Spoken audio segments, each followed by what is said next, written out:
A group of kids playing off of Amherst Street in Granby, Massachusetts, found a woman's body on November 15, 1978. Buried under a pile of leaves, investigators were able to determine that she had been fatally shot in the temple. There was also evidence that the woman's body was dragged by a man's belt.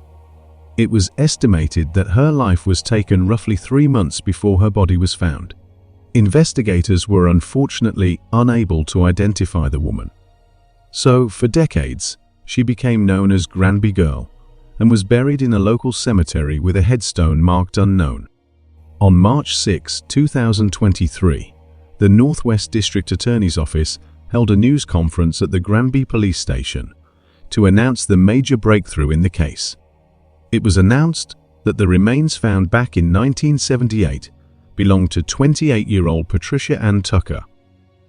First Assistant District Attorney Stephen Gagne said advances in DNA technology allowed them to find Patricia's half-sister in Maryland, who led them to her son. He was just 5 years old when Patricia vanished.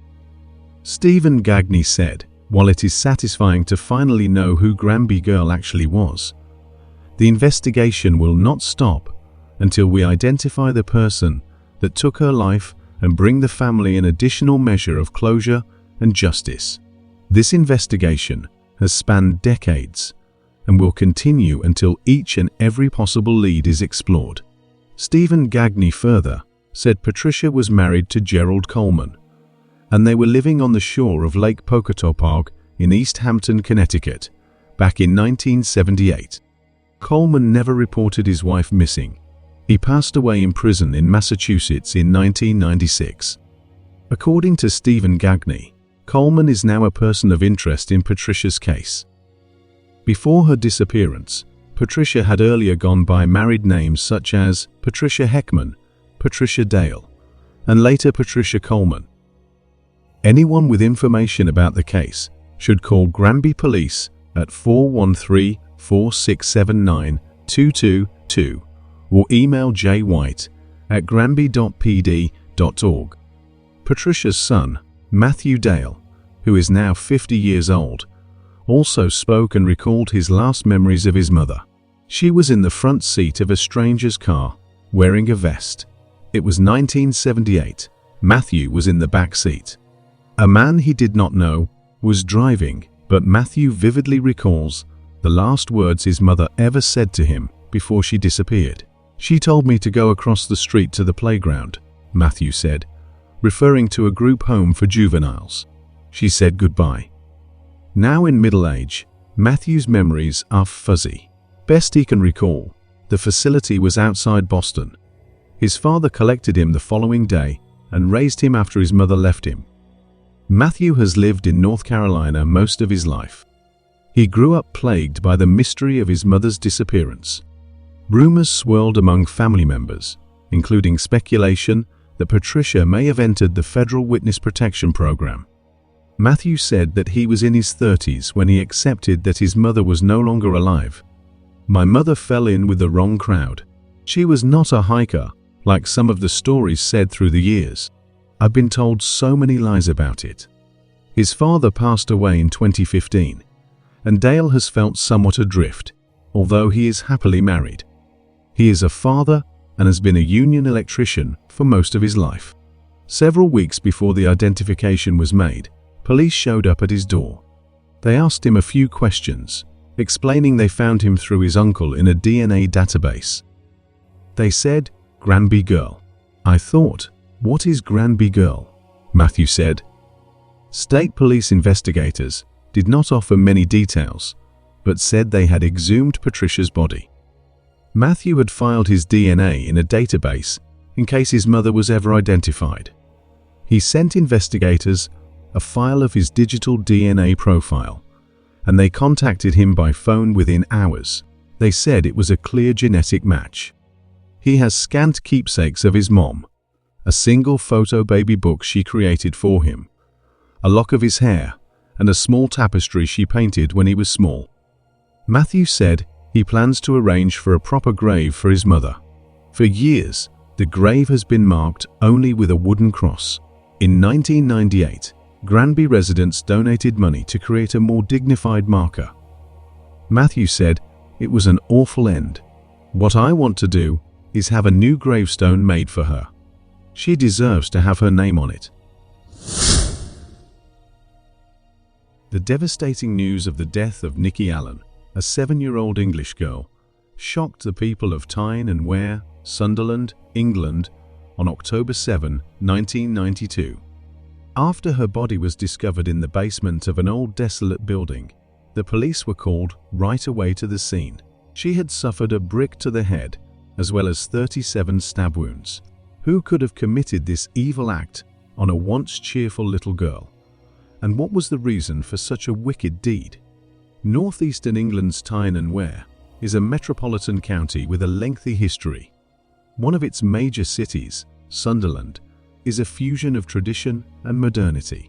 Living in Sunderland offers access to both leisure areas, such as parks and beaches, and historical sites that provide insight into the city's past. The locals are renowned for their friendliness and sense of belonging. The maritime heritage of Tyne and Wear is a significant characteristic, and the River Tyne was crucial to its growth. Despite the region's generally low crime rate, the tragic death of Nikki Allen in 1992 has left a permanent mark on its past. Nikki Allen, the adored daughter of Sharon Henderson and David Allen, was born on August 30, 1985, in Sunderland, northeastern England. She grew up with 3 sisters in the Weargarth apartment complex, which offered a beautiful view of Sunderland's East End ports. Those who knew Nikki well recall her as a lively and spirited young girl. Nikki enjoyed playing with her friends and cherished her toys, just like any other 7-year-old. Cheese and onion crisps were her favorite, and it was a regular snack for her daily school lunch. The fact that Nikki's maternal grandparents resided in the same building demonstrated how close-knit her family was. Her grandparents were crucial to the upbringing of the kids, frequently helping Sharon with childcare. It was clear that Sharon was a committed mother. The welfare of her children came first to her. Nikki and her family were living a simple, happy life, but they had no idea that everything was about to change for the worse. Nikki Allen's routine appeared to be typical on the fateful day of October 7, 1992. She spent the evening playing with Stacy, her older sister and cousin. As evening sets in, Nikki's mother, Sharon, made the decision to go outside briefly. She promised her daughters to be back in 5 minutes. The place she was going was not far. She was making her way to the apartment shared by her father and stepmother, which was in the same estate. On getting there, it didn't take long before Nikki and her cousin's playful laughter could be heard echoing down the hallway behind Sharon. "Mom, can we go to the park tomorrow?" The innocent question came from Nikki. Sharon gently told Nikki to go home and meet her sisters after noticing the excitement in her daughter's voice. She then assured her that she would join shortly. By the time Sharon arrived, the mood in the Allen family home had changed from one of merriment to obvious apprehensiveness. Stacy's voice, which was tinged with worry, broke the stillness. "Mom, Nikki didn't come home," she said. Fear took hold. In the hallways, Sharon persistently called Nikki's name. Every shout she made was filled with anxiety, but Nikki was nowhere to be seen. Nikki Allen appeared to have disappeared out of thin air in what seemed like a matter of seconds. Only 150 yards separated Nikki's house from her grandparents' apartment, where she was last seen. The shortness of this distance only added to the intrigue surrounding her abrupt disappearance. The police were notified of her disappearance, and they showed up within an hour. Even though it was economically underdeveloped and frequently disregarded, Sunderland's East End was home to a tight-knit neighborhood. Here, neighbors were more like an extended family who knew each other's daily routines. The rapidly spreading news of Nikki's disappearance caused the locals to come together as a matter of urgency. A search team made up of more than 100 police officers and community volunteers was quickly put together.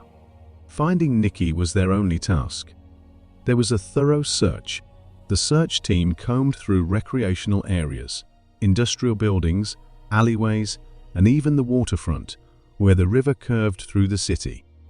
The search was made more terrifying by the fact that this river was notorious for its deceptive depth and perilous undercurrents. The following morning, a terrifying discovery was made as dawn broke. The center of this tragic story would be the long-abandoned and dilapidated Quayside Exchange building. The search team, led by Nikki's aunt, noticed a pair of shoes outside the building. As they entered, there was a sense of dread in the air. However, what they saw inside would forever haunt them. Inside, Nikki's lifeless body lay with the horrifying signs of a terrible crime. She had endured a vicious attack with a brick and more than 37 stab wounds. The community was shocked by the discovery. An area where people knew one another and where kids could play unrestrained was now surrounded by a foreboding cloud of sorrow and anxiety. The search for Nikki's killer got underway, but the perplexing question persisted. Who could carry out such a heinous deed against a young, defenseless life? Following the tragic discovery of Nikki Allen, the police launched a thorough investigation. Interviewing the locals was their first course of action. This was done in an effort to piece together Nikki's final hours before she disappeared. The more they examined the accounts, the more discrepancies they found, especially when it came to the moment Nikki left her grandparents' apartment. While some said it was 7:30 p.m., others thought it was more like 9:30 p.m. Some even suggest later times. However, the majority of testimonies all agreed that Nikki left about 10 minutes before her mother. Numerous witnesses claim to have seen Nikki near the Boarhead pub, which was located directly across from her home, around 10 p.m. She was said to have been engaging in the British custom of asking a guy for a penny on bonfire night. Unsettlingly, a different witness claimed to have heard what appeared to be a young girl's scream coming from the direction of the Quayside Exchange building. In a reconstruction shown on BBC Crime Watch, a happy Nikki can be seen skipping past the bar. The video appeared to show her walking alone toward the dock, but she eventually came across a man. Nikki was seen skipping gleefully behind this man who was wearing a crisp white shirt as they crossed the street. The police were able to find CCTV videos that appeared to support these eyewitness accounts. Despite the not-so-great video quality, it provided a chilling glimpse of Nikki's final moments before her untimely passing. One name kept coming up as the locals were being interviewed. The Quayside Exchange building, where Nikki's life was tragically cut short, was frequently graced by this person, who was known locally as the Weirdo. 1 week later, following up on this tip, the police took an important step by apprehending 24-year-old George Heron in connection with the murder of Nikki Allen.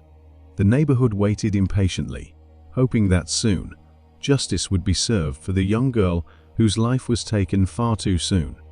The following years, in 1993, the investigation spotlight focused on George Heron, a young man who lived close to the Allen home.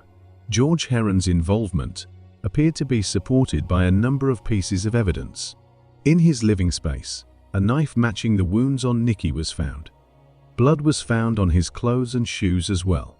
Heron's sister gave a puzzling account to the police, which increased the suspicion. She recalled Heron spending an unusually long time in the bathroom the night of the murder, likely washing himself and his clothes. He had never acted in this manner before. Heron vehemently denied any involvement despite the mounting evidence against him. He insisted that he hadn't left the house the night Nikki was killed. 4 witnesses who saw a man who looked like Heron in 2 neighborhood pubs, the Boar's Head and the Clarendon, refuted this claim. It's interesting that he was seen buying Nikki's favorite snack, cheese and onion crisps. The police speculated that Heron may have lured Nikki inside the abandoned building using her favorite snacks. Heron's defenses appeared to give way after 3 days of difficult interrogation, which caused him to admit to the crime. It's important to note that he had vehemently denied the accusations 120 times before he finally admitted to the crime. Even though it was circumstantial, the evidence seemed solid, and the police were optimistic about getting a conviction. His trial took place in the Leeds Crown Court, where he was accused of killing Nikki Allen. But things changed in an unexpected way. Heron's recorded confession was rejected by the judge, who cited overbearing police methods as the cause. Heron was cleared of all charges relating to the murder of Nikki Allen. Heron was given a new identity after the trial and relocated from Sunderland for his safety. In an unexpected turn of events, Sharon Henderson, Nikki's mother, brought a civil lawsuit against Heron in 1994. She charged him with killing a child by abusing her. Henderson won her case, and the judge ordered Heron to pay her more than £7,000 in damages. The ordered sum, however, remained unpaid because Heron's whereabouts was elusive. Nikki Allen's pursuit of justice was still met with more questions than solutions. Years after the tragic death of Nikki Allen, the pursuit of justice never abated. A new development occurred in February 2014 when Stephen Greaveson, a convicted serial killer, was detained in connection with the killing of Nikki. He was told, however, that he wouldn't face any further action in the case after a lengthy questioning. 2 years later, in May 2016, optimism started to emerge.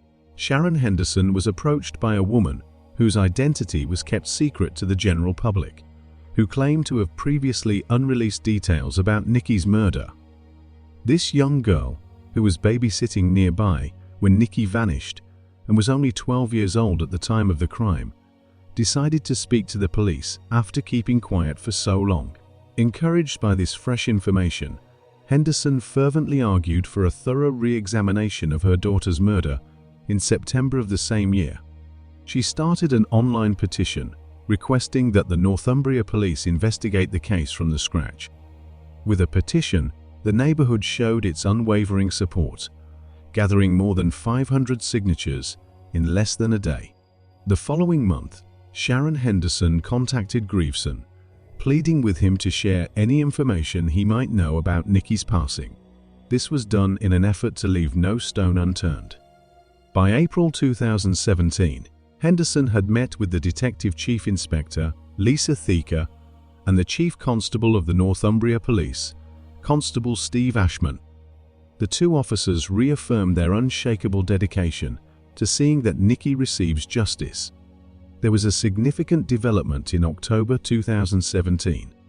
The police declared that they had been successful in obtaining a DNA sample from a male who may be connected to the crime. This new development gave hope for a solution.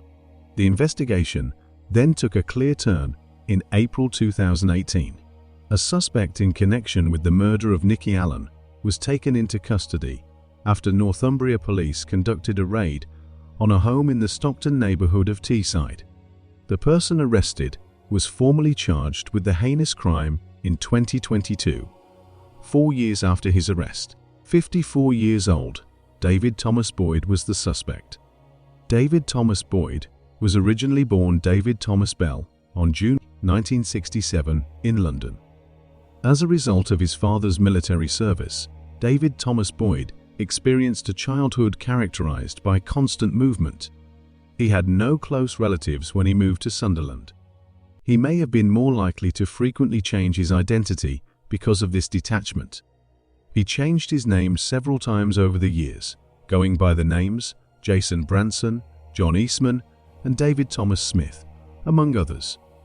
When David Thomas Boyd was found guilty of disturbing the peace in 1986, a darker side of him became apparent. This conviction was the result of a disturbing incident in which he approached a young girl and asked for a kiss. More disturbing fantasies about young girls were revealed during his subsequent conversations with the probation officer. David Boyd was uncomfortably close to Nikki Allen's family. He shared a floor with Nikki's grandparents at Weregarth. He was more than just a far-off neighbor. He was closely connected to the family. Nikki's babysitter at the time was his girlfriend. But despite being so close, he continued to have dark tendencies. Boyd was one of those questioned by the police when the news of Nikki's case first surfaced. but he was able to avoid being suspected by providing a false alibi. Boyd frequently changed his name over the years, perhaps feeling the net of capture tightening in on him or being motivated by guilt. His constant name change was a futile attempt to get away from justice's looming shadow. The trial for David Thomas Boyd began at Newcastle Crown Court on April 20, 2023. The prosecution painted a terrifying picture, alleging that Boyd had lured Nikki Allen, a young girl, to a desolate area close to the River Wear. It was thought that she had taken a blow to the head there, which had caused her to bleed. Nikki was not in distress when the witness saw her. Instead, she was skipping to keep up with the man. As the story went on, the prosecution claimed that Boyd had dragged Nikki inside the abandoned old exchange building. The unexpected event got worse inside. Nikki's skull was broken after being hit with a brick. The bloodshed continued after that. Her chest, heart, and lungs were the targets of numerous stab wounds. According to the post-mortem findings, Nikki was probably knocked out by the initial blow before being stabbed. A witness's chilling testimony accurately identified the time of the crime, recalling a scream on the evening of October 6 around 10 p.m. The evidence at trial showed that David Thomas Boyd, who went by several names, was 25 years old when this evil act was committed.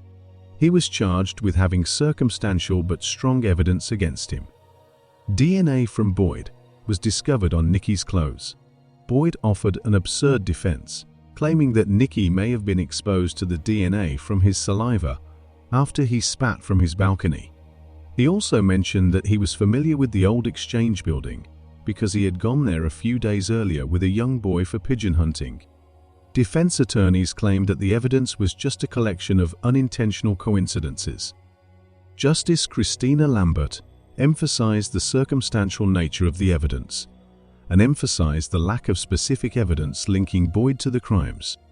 Interestingly, Boyd declined to give a witness statement at the trial. After 2.5 hours of deliberation on May 12, 2023, the jury found Boyd guilty of killing Nikki Allen.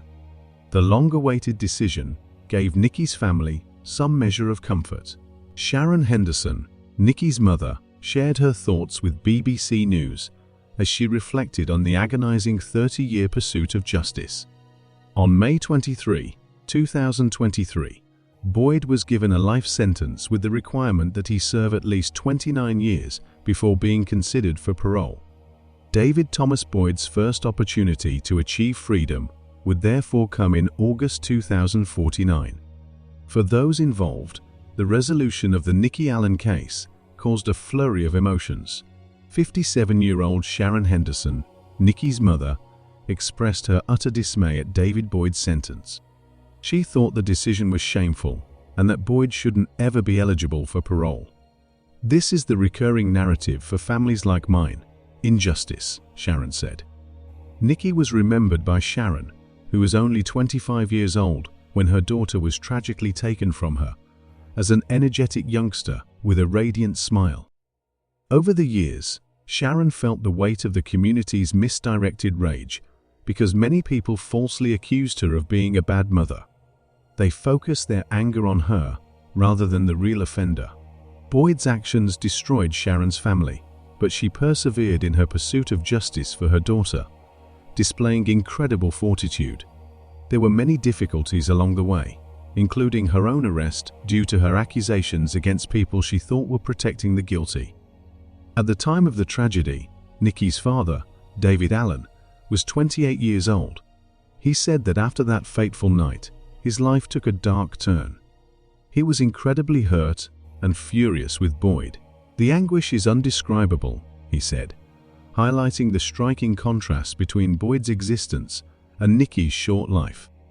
A surprising turn of events saw George Heron, who was initially charged in the case, receive an apology from Northumbria Police. Heron's reaction was a concoction of sorrow, disgust, and rage, especially toward the initial investigators who, in his opinion, had betrayed him.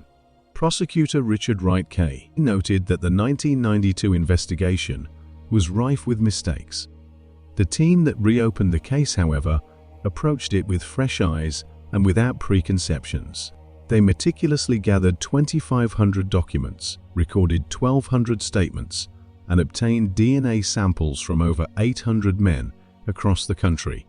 The judge praised their extraordinary efforts and emphasized the crucial role DNA evidence played in convicting David Thomas Boyd. What do you think about this case? Share your opinions with us in the comments. Now let us head to Cincinnati, an Ohio city with a thriving arts community. In the Cincinnati metropolitan area, the city serves as an economic and cultural hub. It is the largest metropolitan area in Ohio and the 31st largest in the country, with an estimated population of 2.2 million.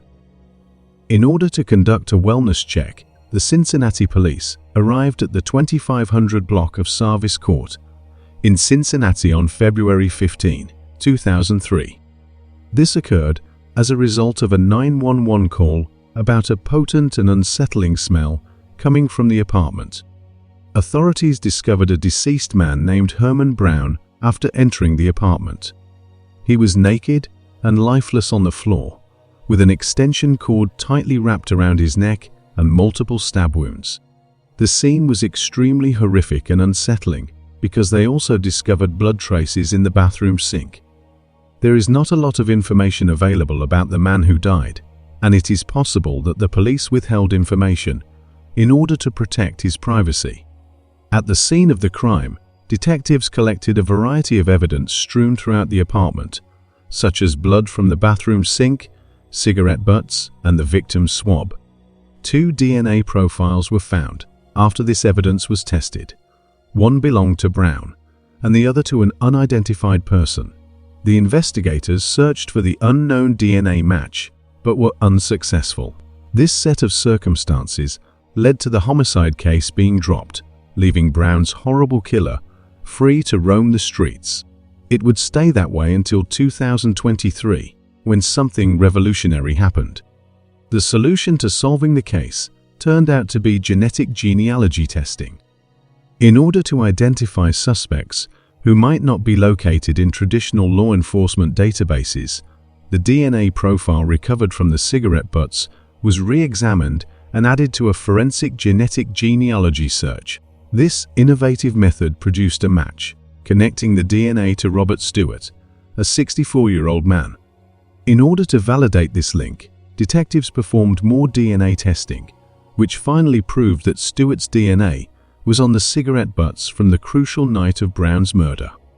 On September 15, 2023, Stewart was finally taken into custody in Lima, Ohio, and was later extradited back to Hamilton County. He is presently being detained at the Justice Center with a $500,000 bond. He faces up to a life sentence if found guilty of the 2 murder counts and 1 felonious assault count against him. Melissa Powers, the Hamilton County prosecutor, praised the Cincinnati Police Homicide Unit. She highlighted the detectives' never-ending dedication to their cases and the victims they were assisting, praising their dedication. She underlined that no matter how long it takes to solve the case, they are dedicated to seeking justice. Powers also conveyed her appreciation for giving Brown's family and friends a sense of closure, saying that Robert Stewart's long-awaited arrest had brought much-needed justice and closure to this devastating case.